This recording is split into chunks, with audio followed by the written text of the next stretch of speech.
I had it all. A beautiful wife, a dream home in Seattle, and a career that was finally taking off. Amber was my rock, the woman who stood by me through the tough times and celebrated every small victory. We had been married for 5 years, building a life together brick by brick. And then there was Dylan, my best friend since college. The guy who was like a brother to me. The one person I trusted completely outside of my marriage. It is amazing how quickly trust unravels when someone plants seeds of doubt in the fertile soil of your insecurities. I never saw the betrayal coming, especially from where it hurt the most. Before I tell you how my so-called best friend destroyed my marriage, drop a comment telling me where you are watching from. Hit that subscribe button if you have ever been betrayed by someone you trusted completely. At 34, I had finally reached a place in life where things felt stable. Growing up in rural Minnesota, with barely enough money for essentials, shaped me into a workaholic. My father's gambling addiction taught me the value of financial security the hard way.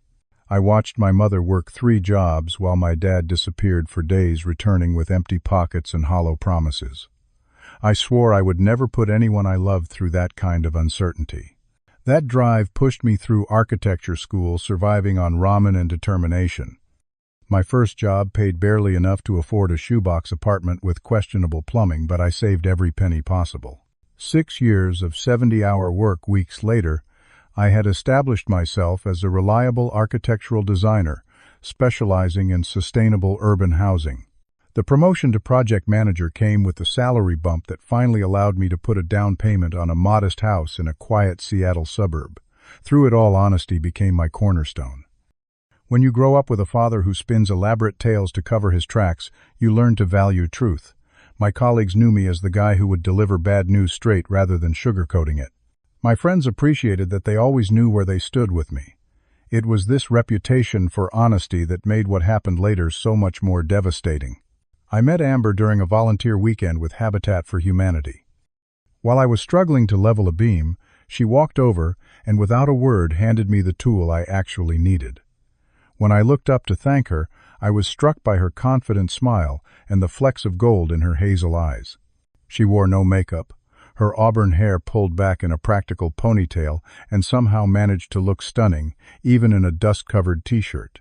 "You looked like you could use some help," she said, and that was it for me. Amber worked as a pediatric nurse at Seattle Children's Hospital, a job that required equal parts technical skill and boundless compassion. She dealt with critical situations daily, yet somehow maintained an optimism that balanced my tendency toward practical caution. Where I saw potential problems, she saw opportunities. When I overthought decisions, she followed her intuition. Our first date stretched from coffee into lunch, then dinner, and finally a midnight walk along the waterfront. Conversation flowed without effort, as though we had known each other for years rather than hours. 3 months later, when I asked her to move in, she suggested we start looking for a house together instead.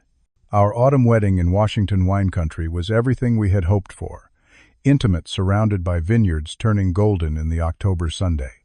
We wrote our own vows, promising honesty, support, and a partnership where neither would carry burdens alone. As we spoke those promises, I believed with absolute certainty that nothing could ever come between us. Dylan stood beside me as best man, just as he had stood beside me through every major event in my adult life. We met during freshman year at Washington State, randomly assigned as roommates.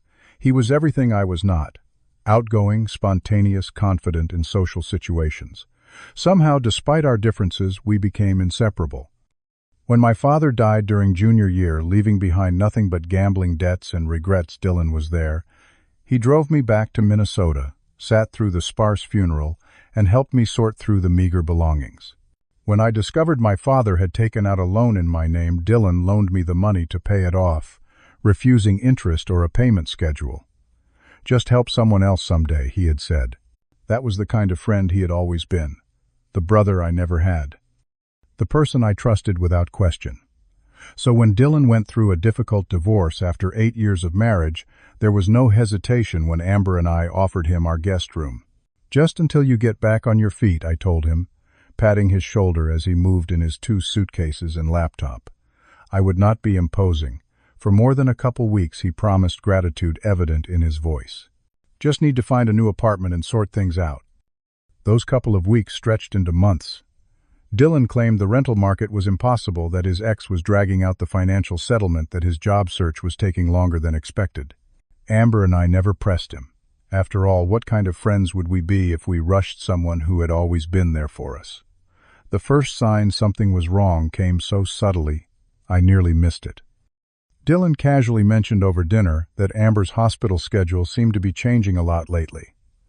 "Must be tough on you guys," he said, taking a sip of the beer I had brought home for him. "She used to be home by 6 most days, right?" I had not really noticed the change. My own work had been demanding, and I trusted Amber completely. But once Dylan pointed it out, I started paying attention. He was right. Her shifts had become less predictable. A week later, I noticed Amber had changed her phone password. Not that I regularly checked her phone, but we had always known each other's codes. Just practical when one of us was driving and needed the other to respond to a text. When I mentioned it casually, she brushed it off. "The hospital implemented new privacy policies," she explained. "We have to change passwords monthly now, and they cannot be shared. Patient information security." It sounded reasonable. Yet something about her quickness to explain raised a tiny flag in my mind. Then came Alex. Dylan mentioned seeing texts from someone named Alex on Amber's phone when she had asked him to check a recipe while cooking. "Probably nothing," he said, his tone carefully neutral. "Just seemed like they were pretty friendly, that is all." I had never heard of any Alex. When I asked Amber about her day that evening, I casually inquired if she had made any new friends at work. "The usual revolving door of residents and interns," she said with a shrug. "Why do you ask?" I contemplated mentioning Alex, but decided against it. I did not want to seem like I was checking up on her. But the seed had been planted. Around this time, Amber began having more frequent girls' nights out. She had always maintained close friendships with her nursing colleagues, but suddenly these outings were happening 2 or 3 times a week. And her shifts at the hospital sometimes ran unexpectedly late. During these evenings alone, Dylan was always there, offering to grab takeout or watch a game. "No reason for both of us to sit around missing her," he would say with a sympathetic smile. We would talk for hours, and inevitably the conversation would turn to relationships and trust. After what happened with Stephanie, I have a hard time not questioning everything he confided, referring to his ex-wife. She was texting her gym trainer for 3 months before I found out what was really happening. I was completely blindsided.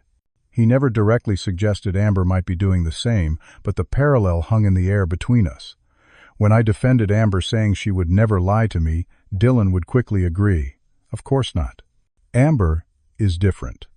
I am sure there is a perfectly reasonable explanation for everything. But his tone always carried a hint of doubt that lingered in my mind long after our conversations ended. When I finally worked up the courage to ask Amber directly about her increasing absences, her response took me by surprise. Rather than the reassurance I expected, she became defensive. "I did not realize I needed to account for every minute of my day," she snapped, folding her arms across her chest. "I thought we trusted each other." "We do," I insisted. "I am just asking what is going on. You seem distant lately." "Maybe because you are suffocating me. Between 60-hour work weeks and coming home to play 20 questions, when do I get space to just be me?" It was our first real fight in years. That night, Amber slept in the guest room with Dylan, offering to take the couch. Instead of bringing us together to resolve the issue, this argument created a distance that Dylan subtly widened with late-night conversations. "I hate seeing you like this," he told me, as we sat on the porch, the sounds of the neighborhood having faded with the setting Sunday. "You know, I think Amber is amazing. I am just worried she might not be telling you everything. You are too trusting, Morgan. Always have been." His words echoed my deepest fears, giving shape to the doubts I had been trying to ignore. Dylan's role in my life shifted almost imperceptibly. From friend and houseguest, he transformed into confidant and self-appointed protector. When I mentioned needing to work late on a project, he immediately offered to keep an eye on things at home. "Not that there is anything to worry about," he would quickly add. "But with everything going on, might be good to have someone around." I found myself texting him during the day, asking if Amber had mentioned her plans for the evening or if she had received any calls. He always responded promptly, feeding my growing obsession with monitoring my wife's movements. When he suggested I install a tracking app on our phones for safety reasons, it seemed like a logical precaution rather than the invasion of privacy it actually was. Stephanie was so careful with her phone, Dylan would say during our late-night talks. Password protected, always face down, taking calls in another room. Classic signs looking back. Not saying Amber's doing the same thing, but he would trail off, leaving me to fill in the blanks with my worst fears. The stories about his ex-wife's infidelity became more detailed, always with parallels to my current situation. The changes in schedule, the new passwords, the unexplained absences and defensive reactions when questioned. Each story planted deeper roots of paranoia in my mind. "You might want to check your finances," he suggested one evening. "Make sure you have protected yourself just in case." Stephanie drained our joint account the day before she left. That weekend, I opened a separate account and transferred half our savings into it. When Amber asked about the bank notification, I claimed it was for a surprise I was planning. The lie felt bitter on my tongue, but by then distrust had already poisoned the well of our marriage. Our once warm and comfortable home became a battleground of tension and unspoken accusations.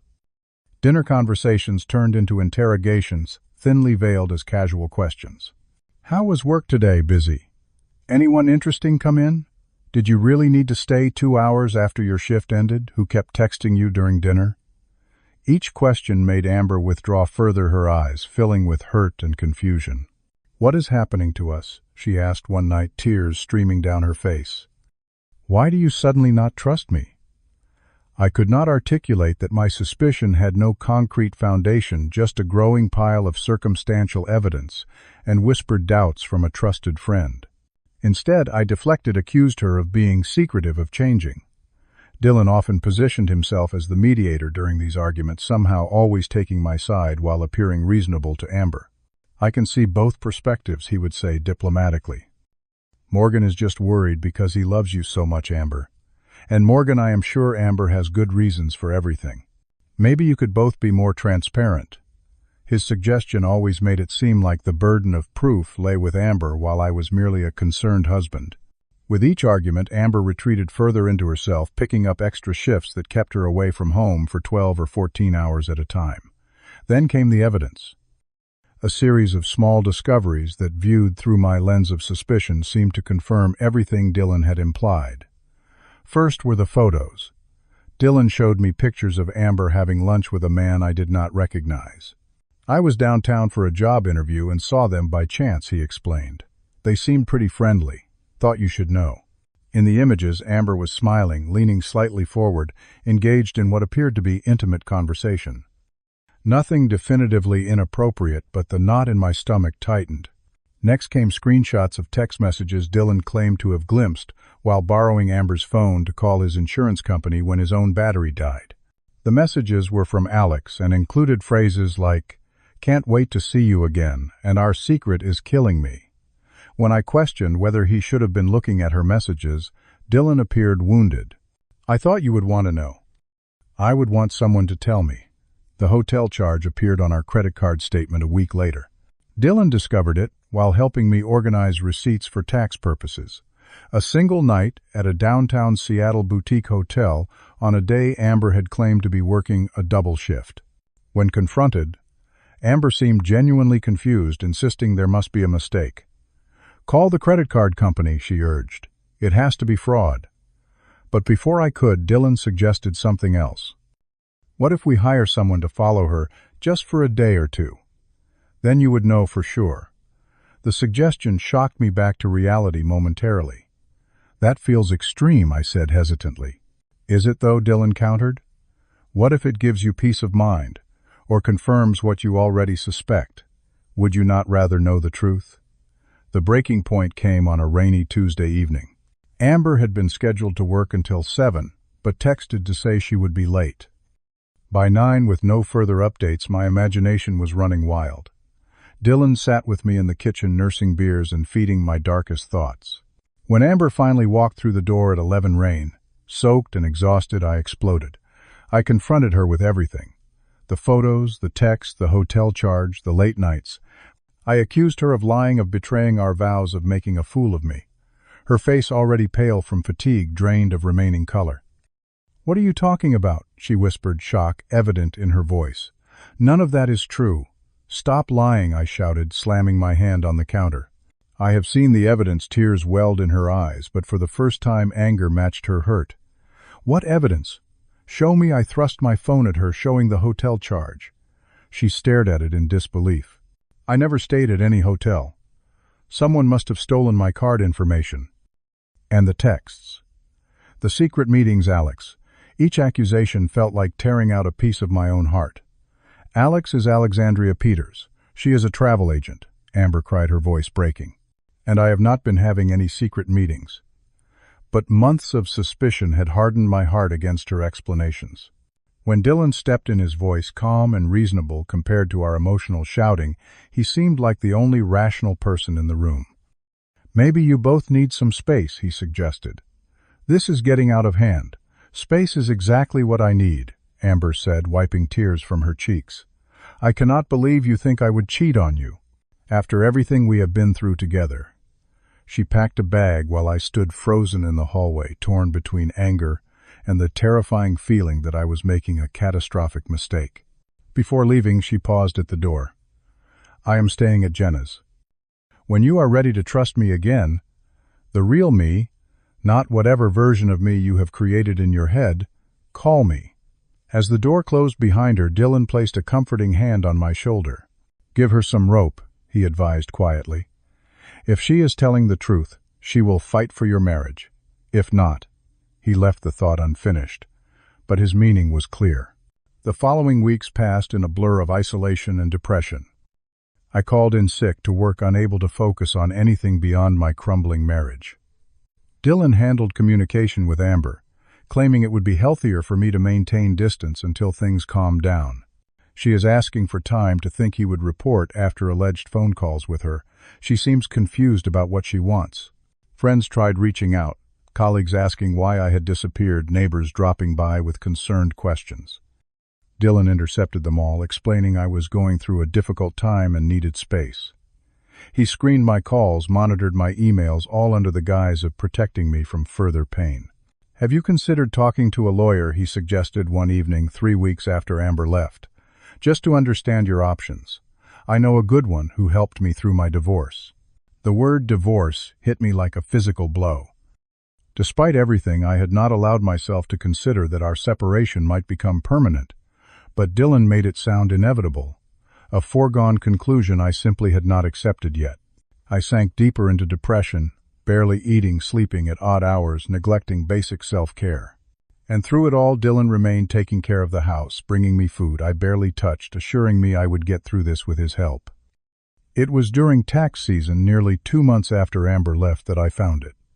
I was searching for our previous year's returns in the office when I came across Amber's journal tucked behind a row of architecture books. I had never read her private thoughts before, but desperation and lingering suspicion pushed ethical boundaries aside. The entries from the months before our separation told a completely different story than the one I had constructed. There were detailed notes about planning a surprise anniversary trip to Hawaii, the place we had always talked about visiting. Lists of extra shifts she had picked up to pay for it without dipping into our savings. Mentions of meetings with Alex about travel packages and accommodations. Met with Alex today to finalize the resort booking. Morgan is going to be so surprised. 3 years of saving for this, and his face will be worth every extra shift. I sat on the floor of our home office, journal in my trembling hands, as the first crack appeared in the narrative Dylan had helped me build. What if I had been wrong? What if the hotel charge was for the anniversary booking? What if the secret texts were about my surprise? But that still did not explain the photos of Amber with the unknown man. Doubt warred with hope as I continued reading. The most recent entries detailed her confusion and pain over my accusations. "I do not understand what has happened to Morgan. He has never distrusted me before. The way he looked at me tonight, like I was a stranger, someone capable of the worst betrayal. Where is this coming from?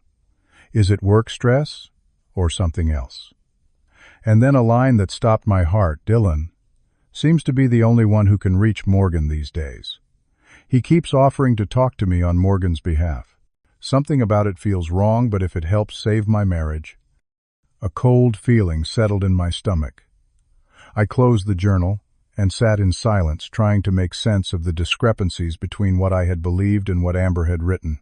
For the first time in months, I allowed myself to consider a possibility I had never entertained. What if Dylan was not the supportive friend I thought he was? The next morning I told Dylan I had a doctor's appointment. Instead, I met Amber's sister Jenna at a coffee shop across town.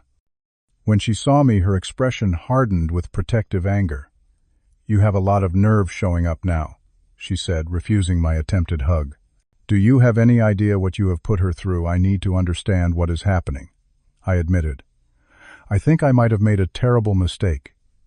Jenna's expression softened slightly. "You think she has cried herself to sleep for weeks, Morgan. She never once mentioned problems in your marriage until you suddenly accused her of cheating. It came out of nowhere. Has she been staying with you this whole time?" I asked. Jenna looked confused. "Of course. Where else would she go? Has Dylan been in contact with her? Your roommate?" "Not that I know of." Why I explained about Dylan supposedly mediating between us, relaying messages. Jenna said slowly, "Amber has been trying to call you for weeks. Your phone goes straight to voicemail.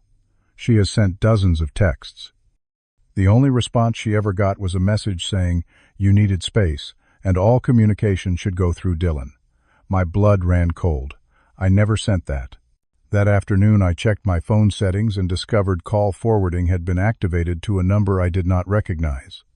My text messages had an auto-reply set up. Both changes had been made weeks ago, while I was sleeping or showering, or perhaps when Dylan borrowed my phone to check something for work.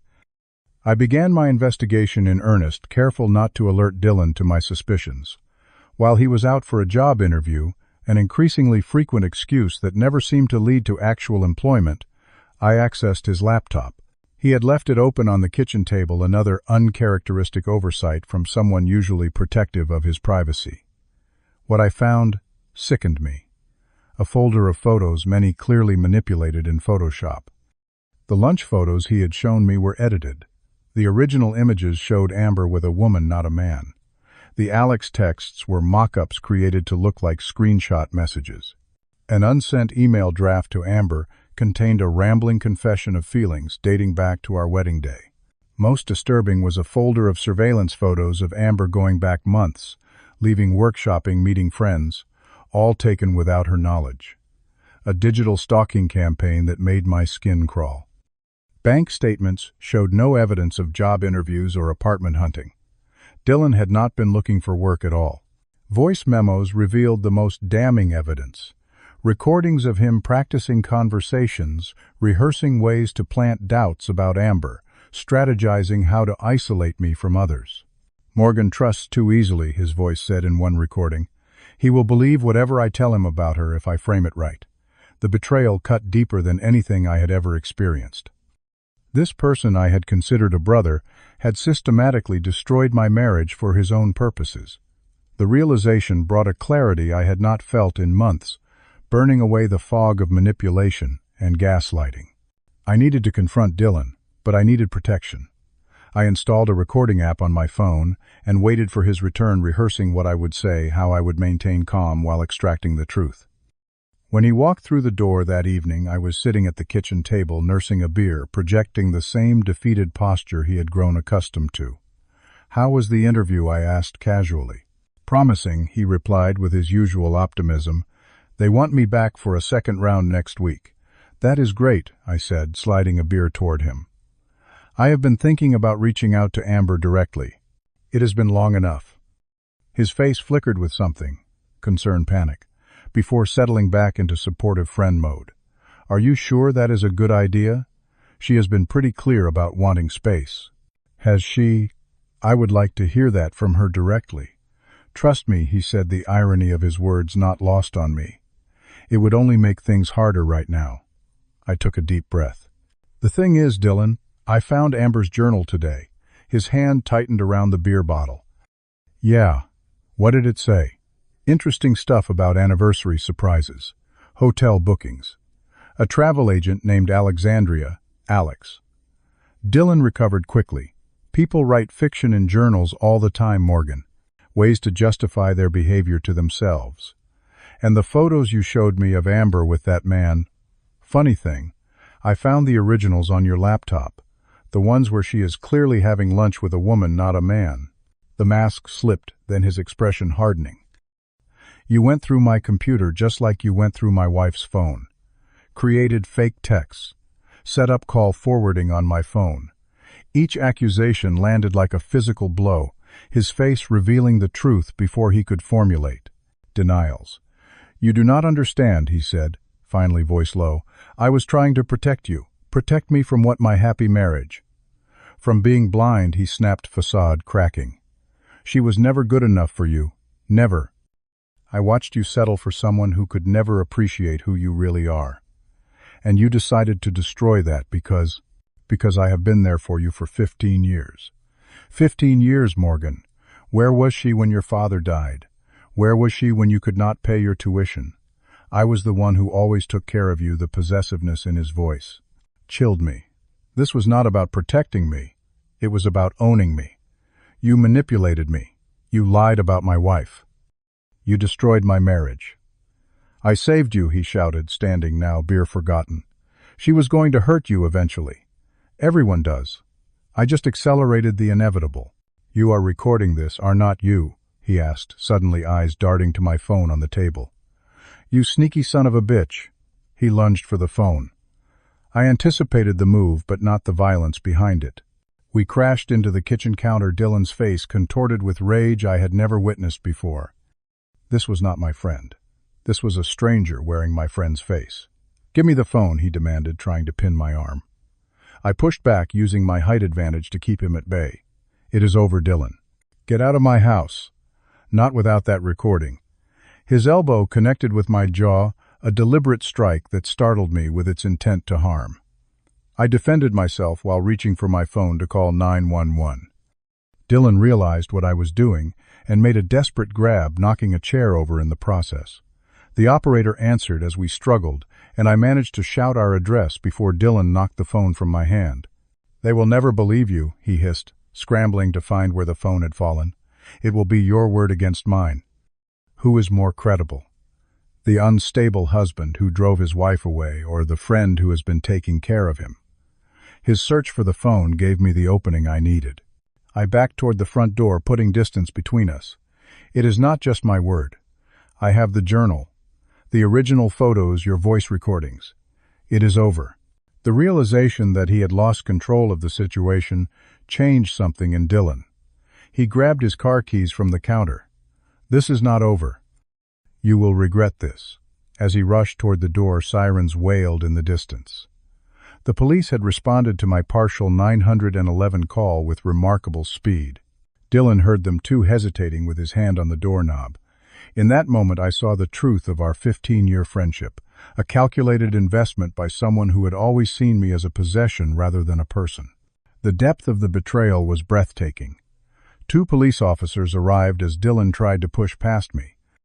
They separated us immediately, responding to the obvious tension in the room. Within minutes, the full story began to emerge. The officers secured Dylan's laptop as evidence and took our statements separately. By midnight, Dylan was in custody for cyber harassment and assault, and I was left alone in the house we had shared, surrounded by the wreckage of his deception. With shaking hands, I compiled everything. The recording of our confrontation, the journal entries, the edited photos alongside originals, the fake text screenshots, the voice memos of Dylan planning his manipulation. I sent it all to Amber with a simple message: I am so sorry. I was wrong about everything. Can we talk? Her response came hours later. Jenna's house.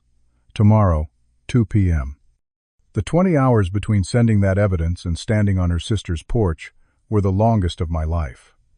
When Amber opened the door, the sight of her hit me like a physical ache. Dark circles underlined her eyes, and she had lost weight, her cheekbones more pronounced than I remembered. Thank you for seeing me, I said, resisting the urge to reach for her. She stepped back, allowing me in, but maintaining distance. I almost did not. Jenna made herself scarce, as we sat in the living room, the space between us on the couch, measuring the damage to our relationship. I do not even know where to start, I admitted. How about the truth? What happened to us, Morgan? I explained everything. How Dylan had systematically planted doubts, isolated me, fabricated evidence. With each revelation, Amber's expression shifted between shock, anger, and hurt. Why did you believe him so easily? She asked finally, the question that cut deepest. After 5 years together, how could you think I would betray you like that? I have been asking myself the same thing, I admitted. The only answer I have is that he exploited my deepest insecurity, that I am not good enough to deserve someone like you, that eventually you would realize that too. That is not an excuse, I know. I am not offering excuses. Just trying to understand how I let this happen, how I failed us so completely. Amber wiped away a tear. I have some responsibility too. When you started questioning me, I got defensive instead of recognizing something was wrong. I thought giving you space would help, but it just left you alone with him. You have nothing to apologize for, I insisted. This was my failure, not yours. We sat in silence, the weight of everything between us. Finally, Amber spoke. I do not know if we can fix this, Morgan. The trust is broken on both sides now. I know I acknowledged heart sinking, but I want to try. Whatever it takes, it would mean rebuilding from the ground up. Complete transparency, counseling, real work. I am all in. If you will give us, that chance. She did not answer immediately, and I did not press. Some decisions could not be rushed. 3 days later, we had our first marriage counseling session. The therapist, a compassionate woman named Dr. Winters, did not offer quick solutions or easy forgiveness. Instead, she created a space for honest communication and guided us through the painful process of examining what had happened. Trust, she explained, is built in drops and lost in buckets. Rebuilding it takes time and consistent effort from both parties. Those weekly sessions became our anchor as we navigated reconciliation. We established complete phone transparency, not out of suspicion, but as a concrete step toward rebuilding trust. We started dating again, meeting at restaurants rather than at home, creating new memories to replace the tainted ones. The house where it all happened felt haunted by Dylan's presence. After much discussion, we decided to sell it and start fresh. Finding a new home together became a tangible project for our rebuilding marriage. Throughout this period, the legal process against Dylan continued. The evidence was substantial, leading to charges beyond the initial assault and harassment. Other victims came forward. Former friends and colleagues who had experienced similar manipulation, though none as extensive as what he had done to us. The psychological evaluation, ordered by the court, revealed a pattern of controlling behavior and an inability to maintain healthy boundaries in relationships. The diagnosis, narcissistic personality disorder with obsessive tendencies, put a clinical label on the behavior that had nearly destroyed our lives, but somehow made it no easier to comprehend. When the time came for me to testify at his hearing, I came face to face with Dylan for the first time since that night in our kitchen. He looked smaller somehow, his confident demeanor replaced by careful blankness. He watched impassively as I described the psychological damage his manipulation had caused, how he had weaponized my trust and nearly destroyed my marriage. The defendant was not just my best friend, I told the court. He was someone I considered family. That made his betrayal not just painful but catastrophic.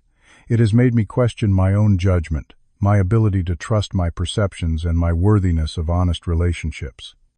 The judge granted the permanent restraining order and sentenced Dylan to court-mandated treatment along with probation. As I left the courtroom, Amber squeezed my hand. "It is over," she whispered. "He cannot hurt us anymore." But the healing was only beginning. Through therapy, both together and individually, we confronted difficult truths about ourselves and our relationship. I had to acknowledge that my tendency to trust Dylan implicitly while questioning Amber revealed deeper issues about my own insecurities and gender biases. Amber had to process her anger, not just at Dylan but at me for failing to trust her. The most dangerous weapon against any relationship, our therapist explained, is not outside temptation, but internal doubt. When we let others weaponize our insecurities, we become complicit in the damage. This lesson resonated deeply. I had allowed Dylan to manipulate not just my actions, but my perceptions, turning my fears into weapons against my own happiness. Slowly, we rebuilt. Transparency became our watchword, but not the suspicious monitoring Dylan had encouraged. Instead, we practiced honest communication, voicing concerns directly rather than allowing them to fester. We established healthier boundaries with others, recognizing that even well-intentioned friends should not become third voices in our marriage. 6 months after the confrontation, we took the trip to Hawaii that Amber had been planning all along. Standing on the beach at sunset, we renewed our vows in a private ceremony, just the two of us making new promises with a deeper understanding of their meaning.